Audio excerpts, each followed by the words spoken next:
realidade que nosso Deus tem sido extremamente bom conosco, maravilhosamente bom conosco, perfeitamente bom conosco. Qual deve ser a minha resposta a toda essa bondade?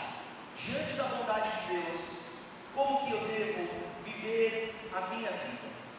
Sabendo que desde o momento que eu entrei na existência deste mundo, até este exato momento, Deus tem sido bom comigo o tempo todo. E eu tenho certeza que Ele tem sido bom de inúmeras formas diferentes, que eu nem percebi, que eu nem tenho reconhecido. E eu sei que eu não mereço nada disso. Eu sei que essa é a mesma realidade na sua vida. Nós não merecemos a bondade de Deus, mas Ele se deleita em ser bom conosco e demonstrar a sua bondade conosco. Então, como filhos de Deus, se você de fato é um filho de Deus, que tem recebido todas as bênçãos de Deus, todos os benefícios de ser um filho de Deus, todo o favor e graça e misericórdia e compaixão e amor, como que você deve viver a sua vida no dia a dia? A semana passada eu falei sobre o arrependimento. Falei sobre o fato de que para o cristão, o arrependimento deve ser um estilo de vida. Não algo que aconteceu uma vez, naquele dia que você se arrependeu dos seus pecados e aceitou Jesus como Senhor e Salvador. O processo de sentir vergonha e culpa e tristeza após cometer um pecado, que te leva a pensar, eu não quero mais isso para a minha vida. Então eu confesso isso diante do Senhor, pedindo perdão, com uma determinação firme, de fazer de tudo para evitar aquele pecado que eu cometi. Isso deve acontecer constantemente em nossas vidas.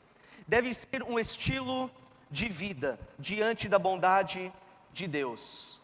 Pois como que eu posso receber tanta bondade do Senhor, e continuar a viver deliberadamente pecando, sem o arrependimento? Como que eu posso desfrutar de tudo aquilo que Ele tem feito por mim, e continuar voluntariamente praticando aquilo que literalmente levou o meu Salvador a ser brutalmente crucificado na cruz do Calvário? O pecado, sem o arrependimento. Um pastor que viveu muitos anos atrás, um pastor e teólogo, um dia ele escreveu isso: se Cristo morreu por mim, eu não posso brincar com o mal que matou o meu melhor amigo. Deixa eu ler isso mais uma vez. Se Cristo morreu por mim, eu não posso brincar com o mal que matou o meu melhor amigo. Mas o fato é, infelizmente, que muitos cristãos desprezam a bondade de Deus. Toda a bondade que Ele tem demonstrado, especificamente de forma mais gritante na cruz, ao brincar com o pecado, deliberadamente, sem o arrependimento. E na verdade, isso é um grande sinal de ingratidão. O que eu quero que hoje nós entendemos: ao brincar com o pecado, com aquilo que Deus odeia, enquanto eu recebo toda a bondade de Deus, isso é um grande sinal de um coração ingrato. 1 Tessalonicenses, capítulo 5, versículo 18. Desculpa, eu volto um pouquinho para não confundir o pessoal no computador. Nós podemos falar o quanto a gente quiser que somos gratos. Nós podemos cantar louvores sobre gratidão. Mas a gratidão verdadeira se manifesta em ação. Tem a ver com as nossas palavras, mas a gratidão genuína vai além daquilo que nós falamos. Tem tudo a ver em como nós manifestamos essa gratidão diante dEle. A gratidão é expressado não apenas com palavras, mas em atitudes, em ações e reações. Nós gostamos muito aqui na igreja de falar que Deus é bom o tempo todo, e o tempo todo Deus é bom. E se isso é verdade, e realmente é, nós devemos ser gratos o tempo todo, e o tempo todo devemos ser gratos. Agora, 1 Tessalonicenses, capítulo 5, versículo 18, o apóstolo Paulo, ele fala: deem graças em todas as circunstâncias, pois esta é a vontade de Deus para vocês em Cristo Jesus. Deem graças em todas, não apenas em algumas circunstâncias. Muitas vezes é fácil a gente cair numa mentalidade de gratidão seletivo. Enquanto as coisas estão indo bem na minha vida, enquanto está fluindo do jeito que eu planejei, enquanto eu tenho o que eu quero, enquanto eu não passo por dificuldade e problemas, sou grato, transbordo de gratidão. Mas como que você reage no momento de dificuldade? Quando as coisas na sua vida meio que tomam outro caminho que você não esperava? Como que você reage quando você é enfrentado com problemas, tragédias? Será que podemos dizer somos gratos em todas as circunstâncias?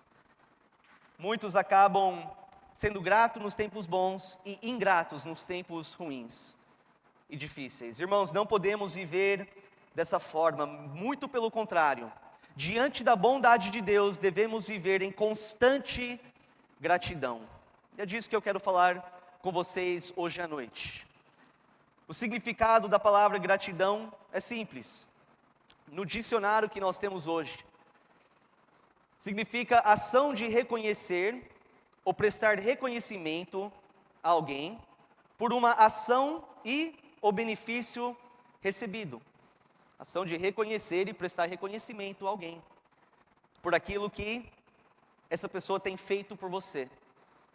Vivendo uma vida definida por gratidão, primeiramente é reconhecer constantemente quanto o Senhor tem feito por você. Constantemente reconhecer quanto Ele realmente tem feito por você. Talvez Ele não está fazendo tudo o que você deseja, mas quanto que Ele realmente tem feito por você. É de sempre recordar as inúmeras bênçãos que Ele tem derramado sobre a sua vida sem você merecer nenhum. Para sempre lembrar que toda boa dádiva e todo dom perfeito vem do alto, descendo do Pai das luzes, que não muda, como sombras inconstantes. Tiago 1,17. Ser grato significa que você constantemente lembra que tudo que você é, tudo que você tem conquistado, tudo que você tem, todas as experiências maravilhosas que você tem passado, que trouxe para a sua vida alegria e paz e felicidade e satisfação, todo o amor que você tem sentido através de sua família e seus amigos e irmãos da igreja, tudo isso vem do Senhor. A pessoa grata sempre lembra que ela não merece essas coisas. Mas eu quero lembrar você também essa noite que a gratidão bíblica vai além de apenas reconhecer. A gratidão bíblica se manifesta em ação, em estilo de vida, em conduta e atitudes. Abre comigo em Lucas capítulo 17. A partir do versículo 11, nós vamos meditar um pouco numa história interessante que o Lucas registra aqui para nós. Nós somente achamos essa história nesse evangelho. Não é muito comprido, mas é uma história que nos ensina muito sobre a gratidão. Lucas capítulo 17, nós vamos começar no versículo 11.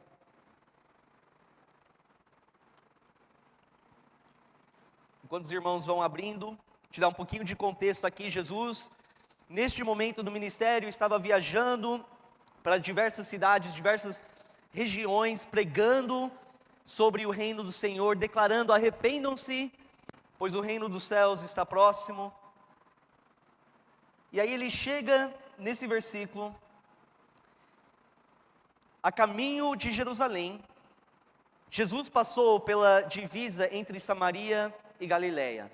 Versículo 12. Ao entrar num povoado, 10 leprosos dirigiram-se a ele. ficaram a certa distância. Vamos dar uma pausa aqui. Antes da gente continuar, eu quero rapidamente explicar para você o que é essa coisa de, esse termo leproso. E talvez você já sabe, se você está aqui na igreja há bastante tempo, você talvez já sabe, mas para a gente ficar tudo na mesma página, deixa eu descrever mais uma vez. Enquanto eu faço isso, tenta se colocar no lugar desses 10 homens. Um homem leproso era um homem que estava infectado com uma doença fatal chamada lepra. Era uma doença que basicamente atrofiava pouco a pouco os tendões e juntas e músculos do corpo da pessoa. E pouco a pouco ia apodrecendo a pele da pessoa infectada. Então, ao longo do tempo, abria diversas feridas no corpo, feridas abertas. E pouco a pouco, essa pessoa, por ter partes do seu corpo apodrecendo, perdia os dedos das mãos, os dedos dos pés, às vezes perdia o próprio pé, alguns o próprio nariz, ia apodrecendo e caindo. Algo horrível, algo trágico. Eram pessoas que entendiam muito bem, não tem cura para isso. Não tem médico que consegue tratar isso, não tem remédio que resolve o meu problema. Então essas pessoas viviam sem esperança nenhuma. Ela vivia dia após dia apenas esperando a morte. E era uma morte lenta. Era uma vida extremamente dolorosa, triste. Porque era também muito contagiosa. Então imagina, essas pessoas perdiam tudo. Perdiam família, não podia ficar mais perto da sua própria família. Perdia contato total com talvez os seus próprios filhos, seu cônjuge, seus pais, seus irmãos. A sociedade olhava para esses homens com desprezo. Eles não eram aceitos dentro da cidade. Então eles tiveram que sobreviver fora das cidades. E muitas vezes eles criavam certas comunidades, tentar pelo menos um ajudar o outro. E pior do que tudo isso é que nem as pessoas religiosas se ligavam e se preocupavam com essas pessoas. Eles não podiam ir para o templo do Senhor e adorar o Deus como o resto do povo. Eram pessoas totalmente rejeitados pela sociedade. Então essa era a situação desses homens, esses 10 homens que fica sabendo que Jesus se aproxima.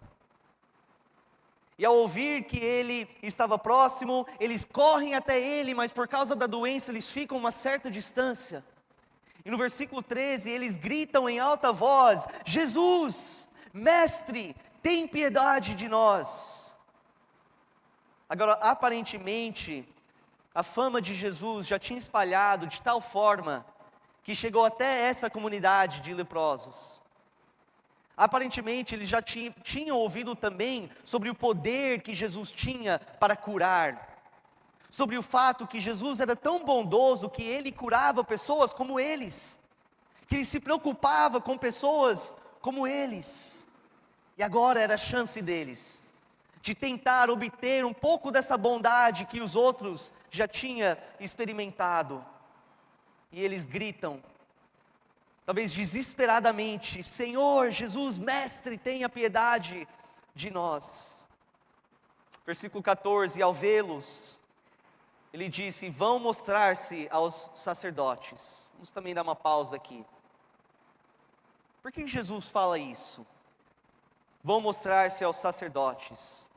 Naqueles dias, de acordo com a lei de Moisés, uma pessoa que conseguiu de alguma forma se livrar de alguma doença ou de uma impurificação, ela tinha que ir até o templo e se mostrar diante do sacerdote. Esse sacerdote inspecionava a vida, o corpo físico dessa pessoa. E se estava tudo ok, ele fazia um sacrifício no altar dentro do templo. E através daquilo ele declarava que essa pessoa agora estava puro, apto, em condições corretas para poder voltar a ser um membro ativo e participante da sociedade, as coisas voltavam a normal para essa pessoa. Então Jesus fala: vai, mostra-se aos sacerdotes. Interessante que Jesus poderia muito bem ter curado eles antes. Vou te curar aqui, agora vai, e se apresenta diante do sacerdote. Ele não faz isso. Ele fala: você nessa condição, nesse estado, com essa doença, vira as costas para mim e sai andando sentido ao templo. Por que será? Eu creio que é porque Jesus Cristo queria ver se esses 10 homens realmente acreditavam no seu poder. Acreditava que Jesus realmente tinha a capacidade de curá-los. Ele fala: toma o passo de fé primeiro. E foi isso, literalmente isso que os homens fazem. Eles tomam passos de fé. Eu não sei quantos passos foi. Pode ser que foi 2, pode ser que foi muito mais, provavelmente muito mais. Sem perguntar, sem questionar, os homens vão, sentido ao templo. O final de versículo 14 fala: enquanto eles iam, foram purificados. Imagina essa cena. Lembra que eu te falei? Tenta se colocar no lugar das pessoas. Imagina que você está lá com seus amigos, os 10 homens caminhando junto. Eu não sei como foi a conversa entre eles. Mas de repente, enquanto estão caminhando, pode ser que um deles olhou primeiro para a pele e falou: está sendo restaurado, estou sendo purificado. Talvez alguns que não tinham dedos olham para suas mãos e de repente vê os dedos aparecendo novamente. E as feridas abertas vão desaparecendo. Eles foram totalmente restaurados e purificados e curados fisicamente naquele momento. Jesus tinha literalmente dado uma nova vida para estes homens. Completamente transformado eles. Algo que somente Jesus pôde fazer. Mas olha o que acontece em seguida. No próximo versículo, versículo 15. Um deles, quando viu que estava curado, voltou louvando a Deus em alta voz. Prostrou-se aos pés de Jesus e lhe agradeceu. Este era samaritano. Jesus perguntou: não foram purificados todos os 10? Onde estão os outros 9? Não se achou nenhum que voltasse e desse louvor a Deus, a não ser este estrangeiro? É uma conclusão chocante da história. É difícil a gente entender que dos 10, apenas um para no meio do caminho e decide a voltar para Jesus para agradecer, para demonstrar a sua gratidão por toda a bondade de Cristo. Mas eu quero que você pense bem mesmo o que aconteceu aqui. Jesus não somente restaurou esses homens fisicamente, Ele deu restauração emocionalmente também, socialmente também. A vida desses homens nunca seria o mesmo. Agora eles poderiam voltar para os seus lares, abraçar as suas famílias, brincar com seus filhos. Agora eles poderiam voltar para a sociedade e ir fazer compras sem ter que declarar em alta voz: leproso, leproso, e ver as pessoas olhar para eles com desprezo e raiva. Agora tudo ia ser normal. A vida que eles tanto queriam agora estava nas mãos deles. Toda dor física, emocional, toda vergonha, todo sofrimento estava totalmente desaparecido. É isso que Jesus fez por eles. É muita bondade. E é por isso que é tão impressionante que de todos apenas um teve a mentalidade de parar e voltar. E eu imaginando isso mesmo, eu imagino Esse homem parando e pensando: peraí, como que eu vou tomar mais um passo para frente, depois da bondade de Cristo para mim? Como que eu vou continuar seguindo em frente, sendo que Ele me curou sem eu merecer? Porque eu simplesmente pedi e acreditei. Antes que eu aparecer no templo, eu preciso voltar para Jesus. Eu preciso me aproximar a Ele. Eu preciso louvar e me prostrar diante dEle para demonstrar a minha gratidão. E a gente pergunta: e os outros 9? O que aconteceu com eles? Aparentemente o foco deles era de chegar no templo. Eu preciso chegar lá, chegar no templo, aparecer diante do sacerdote, fazer alguns rituais religiosos, e aí eu corro para colocar a minha vida em ordem. Aparentemente o foco deles era praticar a religião e aí cuidar das nossas vidas, dos nossos interesses. Eu fico pensando, como isso é uma ilustração perfeita do que acontece hoje em dia. Quantas pessoas uma vez estavam infectados com essa doença espiritual, uma doença fatal, sem cura humana, uma doença tão profunda, tão grave, que nem um pouco ou uma montanha de força de vontade poderia reverter a situação.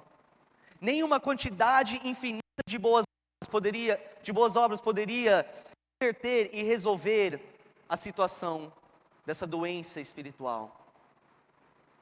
E quantas dessas pessoas sabiam que, se continuar com essa doença, estariam destinados a uma vida eterna de juízo e castigo?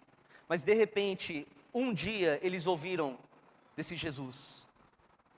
Eles ouviram que esse Jesus tem o poder de cura, que esse Jesus tem o poder para perdoar e purificar e salvar os homens dessa doença, e lhe oferecer uma nova vida, uma nova esperança, um novo destino. Então, reconhecendo isso diante de Cristo, eles clamam: Mestre, Jesus, tenha piedade de nós. E Jesus, cheio de compaixão, e amor, e misericórdia, e bondade, olha para eles, e perdoa, e purifica, e limpa, e salva. Ele dá uma nova vida, uma nova posição diante de Deus. E quantas dessas aceitam alegremente esse dom gratuito? E muitas dessas pessoas estão aqui neste lugar. Muitas dessas pessoas são vocês. Muitos de vocês estão assistindo na internet agora. Mas eu pergunto para você, se de fato você tem sido curado dessa doença espiritual, tem sido perdoado e purificado. Eu te pergunto, com quem você é mais parecido na história que acabamos de meditar? De verdade, sinceramente, com quem você é mais parecido? Será que você hoje é mais parecido com aquele leproso, que ao reconhecer quanta bondade Cristo tinha mostrado a ele, sentiu impelido a voltar e render graças ao Senhor? Aquele que antes de se aproximar do templo, sabia que ele precisava voltar e se prostrar aos pés daquele pelo qual o templo foi erguido, pelo qual o templo existia. Ou será que você é mais parecido com os outros 9, que um dia alegremente aceitou esse presente, essa cura, mas que hoje não acha tão necessário demonstrar gratidão por aquilo que Cristo fez por você? Eu sei que a resposta automática é eu sou parecido com aquele Eu nunca agiria como os 9. Pastor, você não está vendo que eu estou sentado aqui na igreja? Eu apareci ao templo. Eu estou aqui prestando cultos ao Senhor, praticando rituais e obras religiosas. É claro que eu sou grato ao Senhor. E eu digo, muito bom. Que bom que vocês estão aqui. É essencial que vocês estejam aqui. Mas eu te pergunto, antes de aparecer aqui neste templo, nessa igreja, na casa do Senhor, será que você já tem se aproximado do Senhor? Antes de vir para cá, durante a sua semana passada, será que você já tinha gastado tempo louvando Cristo? Exaltando Ele, elogiando Ele por aquilo que Ele tem feito por você? Será que você gastou tempo prostrado aos pés de Cristo em adoração? Orando, falando com Ele, meditando na palavra do Senhor? Será que ao longo da semana, antes de aparecer ao templo, você voltou e se curvou diante dele? Será que as suas atitudes e pensamentos e palavras se curvaram em obediência e submissão a Cristo? Ou será que você tem negligenciado Ele? Tem ignorado a presença dEle na sua vida e concentrado apenas nos seus próprios interesses, de colocar a sua vida em ordem, achando que tudo que Ele pede é para você ir ao templo e praticar algumas obras religiosas, oferecer um sacrifício de louvor e achar que isso é o que Ele quer de mim. Irmãos, gratidão verdadeira não é apenas aparecendo aqui na igreja uma vez por semana. Não é apenas aparecendo aqui e com a sua boca cantando louvores para agradecer Ele. E talvez numa oração agradecendo a Ele. Isso faz parte, mas a gratidão verdadeira vai muito além disso. Ela é expressada por uma vida de louvor, uma postura e conduta constante de adoração. Essa é a gratidão verdadeira. Aquele que é verdadeiramente grato é aquele que fala: eu vou à casa do Senhor, eu vou ao templo. No domingo eu vou estar lá com os meus irmãos, oferecendo sacrifícios de louvor. Mas antes que eu for lá, deixa eu me aproximar de Cristo. Eu quero louvar Ele durante o meu dia a dia. Eu quero me prostrar diante dEle. Eu quero viver uma vida de obediência e submissão à palavra dEle. Eu quero estar próximo dEle. E aí no domingo eu vou até o templo. Eu vou exaltar o nome dEle em louvor. Mas antes, eu vou me prostrar. Eu vou louvar, agradecendo a Ele por toda a bondade que Ele tem derramado sobre a minha vida. Infelizmente, e eu falo infelizmente, eu me incluo isso em alguns momentos da minha vida.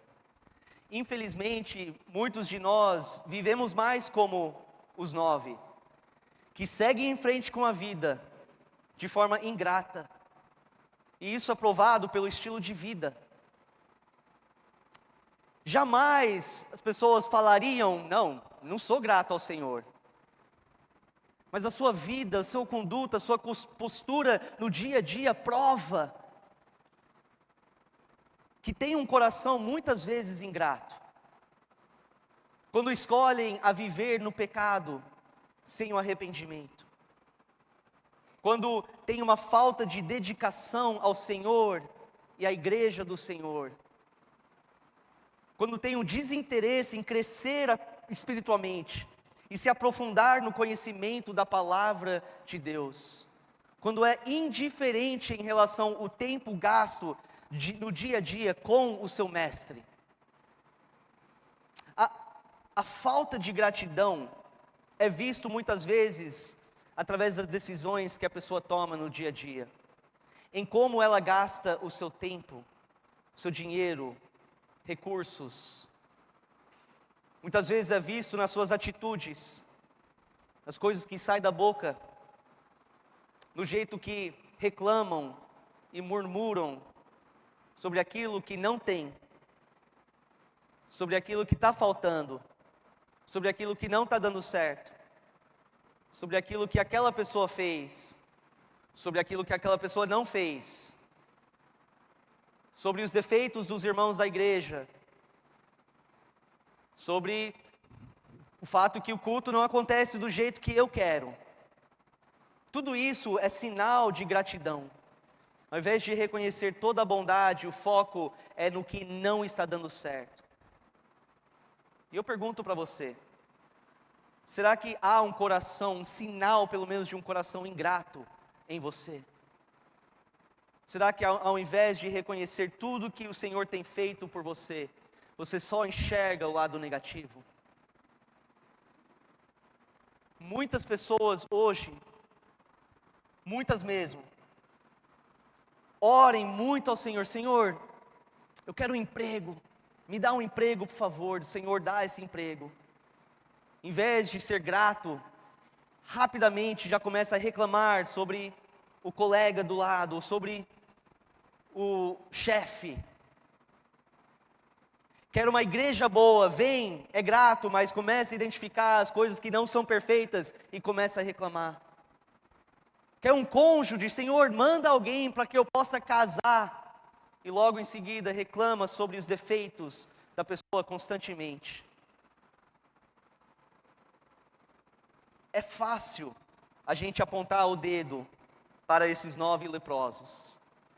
E eu falo isso em conclusão, convidando a equipe para subir.